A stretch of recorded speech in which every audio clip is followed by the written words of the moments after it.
Hello and welcome to my channel. Say hi to a happy day. In this channel, I would like to share tales and stories I personally picked and or my kids' favorite book stories. Let's enjoy listening while I read to you a story. Sea Patrol to the Rescue. One sunny morning, the PAW Patrol were at their new beach tower headquarters. Mayor Goodway had asked the pups to be Adventure Beach's new lifeguard rescue team. She wanted them on duty during her luau that afternoon. "We'll be the Sea Patrol," Ryder announced. "But before you can save anyone, you'll have to earn your lifeguard badges." "Ready, set, get wet," barked Zuma. For the lifeguard test, the pups didn't rescue a person. They took turns swimming through a course of floating booths and rescuing a pineapple named Mr. Prickly. One by one, each pup earned a badge until it was Rocky's turn. "That's okay," he said. "I don't like getting wet." "You can't be a lifeguard without getting wet," Skye said. Rocky said to himself. "We'll see about that." Instead of swimming, Rocky jumped from buoy to buoy, then threw a life ring around Mr. Prickly. He pulled the pineapple in and hopped back to shore without getting wet. "Cool rescue technique," Ryder said. "But if you want to earn your lifeguard badge, you have to swim." Rocky was happy to be a landguard. "I know you can do this," said Ryder. "If you don't feel up to it now, you can try it again later." Meanwhile, Captain Turbot was out at sea feeding Wally the walrus. "Here's some more juicy jellyfish jerky," he said. He didn't realize that a baby octopus was stuck to the side of his chum bucket. Suddenly, the water started churning, and Captain Turbot's boat, the Flounder, began to rock.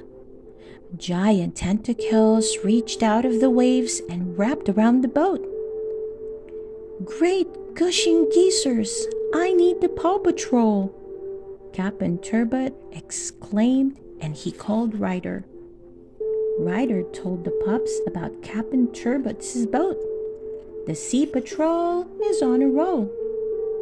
Ryder, how are we going to get out to the Flounder?" Rubble asked. Ryder pushed a button on his paw pad. The beach tower shook as a huge ship called the Sea Patroller detached from it. Robo-Dog was the controls, and he loaded Zuma's and Rubble's special sea vehicles onto it. Ryder, Rubble, Zuma, and Marshall hopped aboard, and the Sea Patroller sped to the rescue. The Sea Patroller reached the troubled Flounder. Zuma and Rubble hit the waves in their new sea vehicles. Zuma tried to pull the tentacles off Captain Turbot's boat, but his vehicle's mechanical arms, but the sea monster was too strong. Ryder had an idea. He told Robo-Dog to sound the Sea Patroller's horn.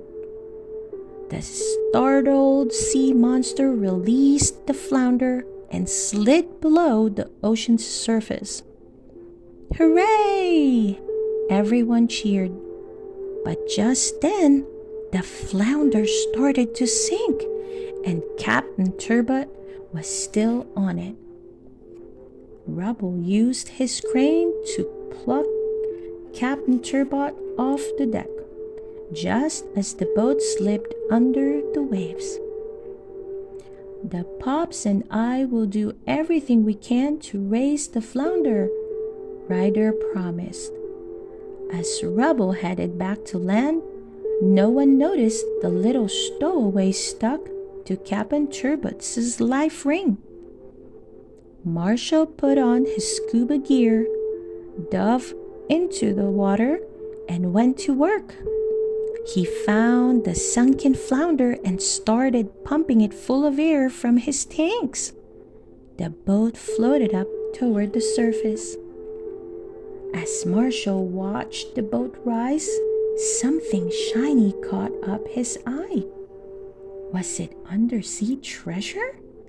He picked it up with his mechanical claw and shook it.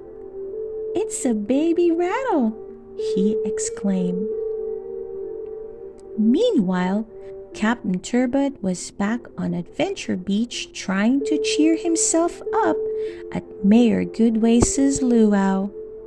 But while he looked for something to eat, the baby octopus jumped off him and landed on Mayor Humdinger's head. "Help!" the mayor shouted. "Get it off!" Just then, the sea monster rose out of the waves. Skye took to the air with her parasail to distract it, while Rubble built a sand wall to protect the beachgoers. When Ryder arrived, he saw that the sea monster was actually an octopus, and it was squinting. It's looking for something, but it can't see very well. "Well, keep it away from me," muttered Mayor Humdinger. "I don't want that on my head too." Then Ryder realized the giant octopus was the little octopus's mother. "We need to get that baby back to its mom." But first, they had to get the baby off Mayor Humdinger's head. Marshall remembered the rattle he'd found and started shaking it.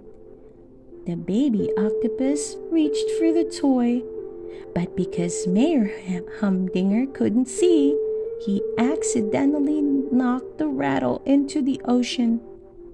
"Someone had to get that rattle." "I can find it with my metal detector," said Rocky. "Are you sure, Rocky?"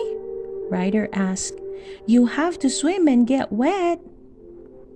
"If getting wet will help the baby octopus get back to its mom, I can do it," Rocky declared. He extended his metal detector, bravely dove into the water, and found the rattle. Shaking the toy, Zuma boarded the Sea Patrol with Ryder and headed away from the beach. The little octopus followed the rattling noise, and the mother followed her baby.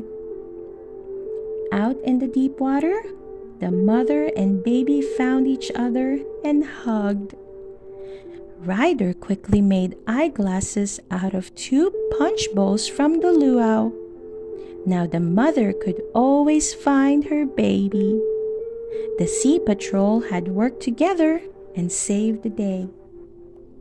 Back on the beach, everyone cheered for the pups and for Captain Turbots' new repaired flounder. "Thank you, PAW Patrol," said Mayor Goodway. "You saved the beach and the party." "I think Rocky deserves the biggest thank you," said Ryder. "He got wet to save the day and earned this." Ryder pinned a lifeguard badge to Rocky's vest. All the pups howled and hurrahed for their brave friend. The end. I hope you enjoy listening to the story Sea Patrol to the Rescue. Please don't forget to hit that like button and subscribe to listen to more of our favorite book stories. See you soon!